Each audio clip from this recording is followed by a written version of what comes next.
চারিদিকে আলোয় ঝলমল করছে। সেজে উঠেছে জি বাংলা সোনার সংসার 2025-এর মঞ্চ। কথা মতো আজ 15ই ফেব্রুয়ারি হাওড়া ডুমুরজলা স্টেডিয়ামে হচ্ছে সোনার সংসারের মূল পর্বের অনুষ্ঠান। তবে টিভিতে টেলিকাস্ট হতে এখনও দেরি আছে। যাই হোক, ইতিমধ্যে বেশ কিছু এক্সক্লুসিভ আপডেট এসে গেছে। এই বছর সোনার সংসার নিয়ে সবাই ছিল এক্সাইটেড, তাই এইবার সম্ভবত পুরস্কার কিছু বৃদ্ধি পেয়েছে। এখনও অবধি পাওয়া আপডেট অনুযায়ী প্রিয় মা হয়েছে রাইয়ের মা অর্থাৎ অভিনেত্রী পৌষ্মিতা গোস্বামী। প্রিয় বাবা হয়েছেন পূবের ময়না থেকে দেবশঙ্কর অর্থাৎ মনোজ ওঝা। অন্যদিকে প্রিয় জামাই হয়েছে পূবের ময়না থেকে গৌরব।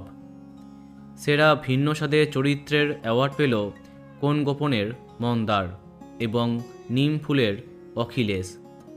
এই বছর জুরির বিচারে সেরা জুটির অ্যাওয়ার্ড পেল আনন্দী আদিদেব এবং রাই অনির্বাণ।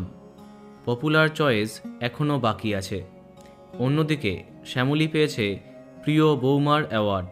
প্রিয় ছেলে হয়েছে দুজন, অনিকেত এবং অমর সঙ্গী থেকে রাজ। একে একে অনেক ক্যাটেগরিতে পুরস্কার জিতে নিচ্ছেন আমাদের পছন্দের শিল্পীরা। এখনও অনেক বাকি সোনার সংসারের পুরস্কারের তালিকা। তো বন্ধুরা, এখন তোমার কি মন্তব্য কমেন্টে জানাতে পারো। আর এই রকমই আরও অনেক ভিডিও পেতে সাবস্ক্রাইব কারেন্ট পজ। ধন্যবাদ।